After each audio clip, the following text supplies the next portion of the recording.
हाँ जी, hello students. अज linear algebra का lecture number 43 करन जा रहे हैं। लीनियर ट्रांसफॉर्मेशन चैप्टर करते पे algebra of linear transformation exercise असी करते पे हैं 5D ऑफ शर्मा पब्लिकेशन की जी बुक है वो अकॉर्डिंग। सो अज असी ये क्वेश्चन करन जा रहे हैं, question number 5। let t r square to r square defined by t x y x plus y 2x and f t t square minus 2t plus 3 a given। तो असी f capital T x y calculate करांगे। बहुत ही simple आ तो important question आ, ये paper च exam च आ चुका काफ़ी बार। सो किस तरीके सॉल्व करना बड़े ध्यान नाल समझियो। सब तो पहला तो असी ये लिखांगे जो गिवन मैपिंग आ which is R square to R square defined by T x y is equal to x plus Y comma 2x। Now f t given है, स्मॉल एफ टी गिवन है t square minus 2t plus 3। तो सानू की चाहिए F of capital T, फिर की होएगा वो होएगा capital T square minus 2t plus 3। ये आपां आई लगा सकते हैं, आइडेंटिटी ये असी आई लगा। वेयर आई का मीनिंग की है identity operator. Where I is identity operator. Okay, so की कैलकुलेट की करना असी F T of x Y calculate करना। इस एफ टी की वैल्यू पुट कर दो which is T square minus 2t plus 3i X Y. उम्मीद करदा कि समझ आ गई होएगी। F T x Y, so F T की वैल्यू पुट कर दी। सो क्योंकि टी साढ़े कोल एक लीनियर ट्रांसफॉर्मेशन है, सो असी ये कह सकते हैं so T square x Y minus 2t X Y plus 3i X Y इस तरीके असी लिख सकते हैं। हुण इत्थे तो असी टी एक्स वाई की वैल्यू पुट कर देंगे। इत्थे टी स्केयर सानू कैलकुलेट करना पएगा, चाहे उन्होंने असी साइड पर पुट कर लीए, इन साइड भी कर सकते हैं। तो मैं उन्होंने साइड पर सॉल्व कर लेना कि टी स्केयर एक्स वाई की वैल्यू की आनी है which is T of T x Y. इस तरीके भी असी लिख सकते हैं टी ऑफ टी स्क्वेयर का meaning T into T, so T of T x y. Okay, T of T x Y की है साढ़े कोल एक्स प्लस वाई, कहने का मीनिंग है इन्होंने ऐड करना फस्ट पोजीशन पर लिख दो, तो फस्ट जो डबल आ उन्होंने सैकेंड पोजीशन पर लिख दो इस मैपिंग के अकॉर्डिंग जो गिवन है। दैन दोबारा फिर असी टी नाल मैपिंग लावांगे। किस तरीके मैपिंग ले रहे हैं, एक्स तो वाई कंपोनेंट ऐड होएगा फस्ट पोजीशन पे, तो साढ़े कोल first component X plus Y plus 2x ये होगी फस्ट पोजीशन। ये एक्स कंपोनेंट ये सारा हो गया एक्स, ये हो गया वाई, इन्होंने ऐड करके फस्ट पोजीशन पे। सैकेंड पोजीशन पर की आना, फस्ट पोजीशन का जो भी डबल होएगा वो सैकेंड पोजीशन पर लिखांगे। So 2 into x plus y first position वाले का डबल ये होएगा सैकेंड पे। पहले असी इन्होंने ऐड किया, कहना मीनिंग है एक्स प्लस वाई, ये साडा सारा एक्स आ 2x। सिंपलीफाई करो तो की आ गया 3x plus y first component and 2x plus 2y second component. ये आ गई टी स्क्वेयर की वैल्यू। ये असी इत्थे हुण पुट करांगे, वो आ जाएगा 3x plus Y comma 2x plus 2y। ये होगी टी स्क्वेयर की value minus 2 T x Y की वैल्यू की सी X plus Y comma 2x। ये वाली X plus Y 2x। Plus 3 into identity की value X Y, identity operator की वैल्यू होगी एक्स वाई। सिंपलीफाई करो, इन्हां दे फस्ट कंपोनेंट ऐड कर लो, चाहे पहले लिख लो 3x प्लस वाई, ओके ये -2 के नाल मल्टीप्लाई भी होएगा, -2x माइनस 2y ਇਹਦਾ फस्ट कंपोनेंट हो गया। दैन प्लस 3x ये हो गया first component comma. Now second component which is 2x plus 2y minus 4x plus 3y।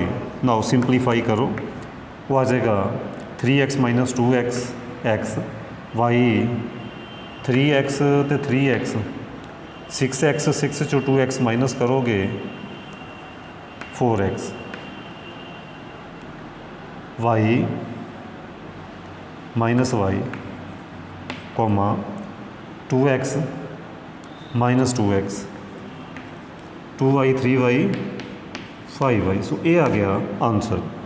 So F T of x y ये साढ़े कोल आ गया आंसर। चैक कर लिया जाए, आंसर गिवन ही है, सो ठीक ही होएगा। हुण असी करांगे नैक्सट क्वेश्चन। उम्मीद करदा कि तुहानूं समझ आ ही रही होएगी। हुण असी करांगे नैक्सट क्वेश्चन। हाँ, साडा नैक्सट क्वेश्चन भी बहुत important, question number 12। If P N B vector space of all polynomials of degree n over field R PNR एक वैक्टर स्पेस है जिहदे विच सैट ऑफ पॉलीनोमीअल्स है ओवर फील्ड आर। कहने का मीनिंग है उन्होंने दे जिहड़े कोफिशेंट होणगे वो रियल होणगे। Define linear operator T PNR to PNR as T of phi X is equal to phi X plus 1 phi X plus 1। कहने का मीनिंग ये होया कि जे कोई पॉलीनोमीअल एक्स विच आ तो वो एक्स प्लस 1 इस तरीके की हो जाएगी। इस तरीके की मैपिंग है साढ़े को। शो ये करना 1 plus D where D is linear, D is differential operator, where D is differential operator. D over 1 factorial, D square over 2 factorial, D N over n factorial, इन्हां सारिਆਂ ਦਾ सम टी ਦੇ equal आंदा। ये असीं show करना। सो बहुत ही simple है, बड़े ही ध्यान नाल समझिओ। सो तुसीं स्टेटमेंट तो देख ही चुके हैं। मैनूं थोड़ी जी मेरी रिक्वायरमेंट आ वो स्पेस की, सो मैं स्पेस बनाउण की कोशिश करा। तुसीं स्टेटमेंट देख ही चुके हैं सारे जाने। सो ये हुण मैं कर देना रफ, तो मेरा सलूशन हो गया स्टार्ट। सलूशन हो गया स्टार्ट। चलो दोबारा लिख देने हैं। हाँ जी, solution T PNR to PNR defined by, किस तरीके डिफाइन किया, T of phi X is equal to phi of X plus 1 where phi X taken from PNR ये गिवन सी स्टेटमेंट्स। ओके, तो मैं सपोज कर लेना, देखो PNR च की है सैट ऑफ पॉलीनोमीअल्स, एक वैक्टर स्पेस आ पॉलीनोमीअल दी, उहदे चों मैं एक एलीमेंट उठाना PNR, एक मैं पॉलीनोमीअल उठाना, सपोज करो A0 A1 x plus A2 x square and so on AN XN। ये मैं एलीमेंट ले लिया PNR च, ये मैं एलीमेंट चूज़ कर लिया PNR च। सुनाओ ये साढ़े को की आ phi X taken from vector space. So ਉਹ ਫਾਈ ਐਕਸ ਪੋਲੀਨੋਮੀਅਲ ਕਿਸ ਟਾਈਪ ਦੀ ਹੋਏਗੀ? a0 a1x a2x square an x raised to power n taken from Pn(R). Calculate ਕਰਨਾ ਸੀ ਅਸੀਂ 1 plus d over 1 factorial d square over 2 factorial and so on dn upon n factorial phi X. इस तरीके ये किस equal आएगा further? ए किस equal आएगा 1 plus D of phi X over 1 factorial D square of phi X over 2 factorial D N over N factorial phi X. Okay further जे मैं इनू सिंपलीफाई करा इत्थे फाई एक्स आना फाई एक्स नूं पहले 1 ऑपरेट किया फिर डी दे नाल कर रहे हैं फिर डी स्क्वेयर दे नाल कर रहे हैं एंड सो ऑन। सो पहले ये फाई एक्स की वैल्यू पुट करो की सी a0 a1 x a2 x square and so on an x raised to power n। Okay plus हुण उस फाई एक्स नूं डिफरेंशिएट करके लिखांगे प्लस 1 फैक्टोरियल फाई एक्स नूं डी दे नाल डिफरेंशिएट करके लिखांगे। ये फाई एक्स है इनू ਅਸੀਂ ਜਦੋਂ डिफरेंशिएट करके लिखांगे की आएगा a0 ਦਾ ਤਾਂ 0 ਹੋ ਗਿਆ ਕੌਂਸਟੈਂਟ ਇਹਦਾ ਆ ਜਾਏਗਾ a1 ਇਹਦਾ ਆ ਜਾਏਗਾ 2 a2x। ਉਸ ਤੋਂ ਬਾਅਦ ਆਉਣਾ ਸੀ ਅੱਗੇ 3 ਕਿਉਂਕਿ ਉਹ ਟਰਮ ਆਣੀ ਸੀ a3x ਕਿਊਬ तो ਉਹਦਾ ਆ ਜਾਏਗਾ a ਵਾਲਾ and so on n an x raised to power n minus 1 ਇਸ ਤਰੀਕੇ ਆ ਜਾਏਗਾ ਪਲੱਸ जो असी डिफरेंशिएशन की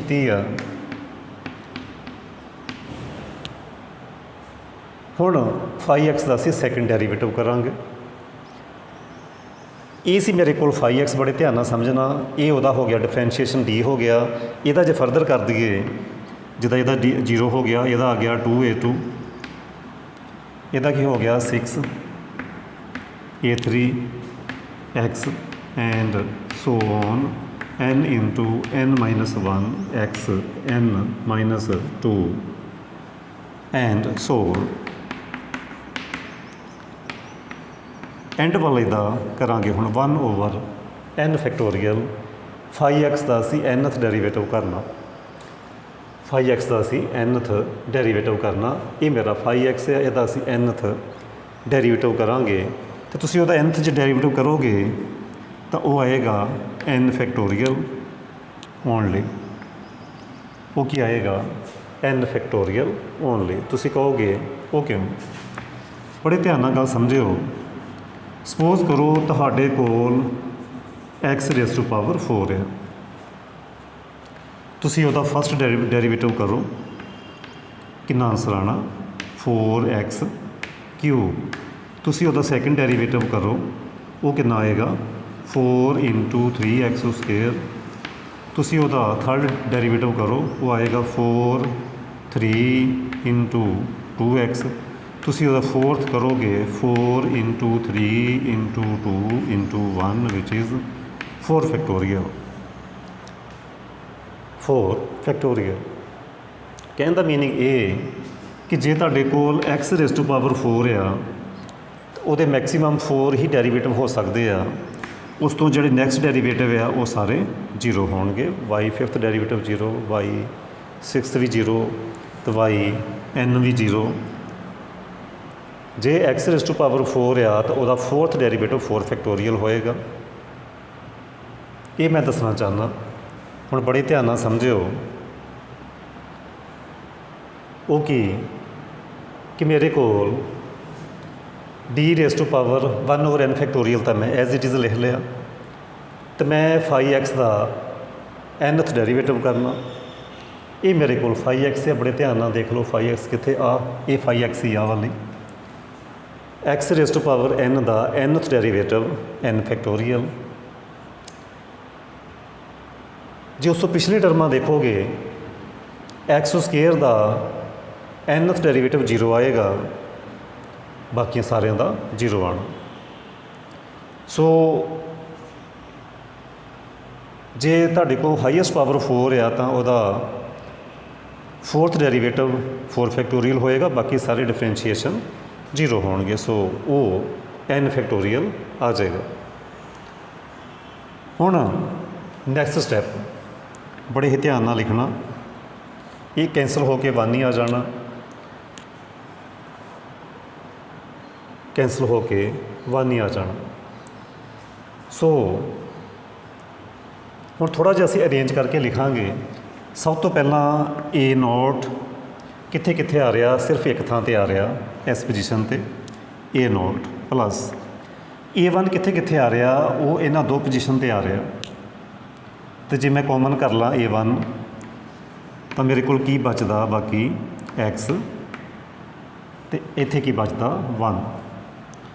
इहदे जे मैं A2 कॉमन करा, वो कित्थे कित्थे आ रहा A2 A2 A2, होर किते नहीं आ रहा। इत्थे उहदा कोफिशेंट एक्स स्केयर, इत्थे A2 का कोफिशेंट ये तो 1 ही है, 2x आ गया। इत्थे A2 का कोफिशेंट 2 फैक्टोरीयल 2 2 ना 2 डिवाइड हो गए तो 1 रह गया, प्लस A3 के कोफिशेंट लिखोगे इस तरीके, वो कित्थे कित्थे आ रहा, ये कित्थे आना सी, जे मैं वो टर्म लिखा वो की आनी सी टर्म A3x³। सो A3 का कोफिशेंट आ गया एक x³। इत्थे भी A3 आ रहा, इत्थे आ रहा 3x स्केयर, 3x स्केयर। इत्थे भी आ रहा 6 कोफिशेंट 2 दे नाल डिवाइड होएगा 3, सो इत्थे आ गया 3x। एक इस तो अगले स्टैप च भी आना सी, वो आपां लिखिया नहीं, जिहदे चों कॉन्सटेंट टर्म होनी सी तो उत्थे आ जाना सी 1, वो मैं लिखिया नहीं, उत्थे आ जाना सी 1। जे एक असीं स्टैप होर लिख दे, असीं इत्थे एंड सोल्व करता, जे 1/3 फैक्टोरीयल लिख दे तो क्योंकि इसका फर्दर डिफरेंशिएशन आना सी 6 A3, 6 ना 6 कैंसल हो के 1 आना। सो इस तरीके वो तुहाडे कोल वो 1 आ जाएगा। एंड सो इसी तरीके जे तुसी AN दे कोफिशेंट देखोगे, वो की आने x raise to power n आएगा, plus next term which n (n-1) आएगा।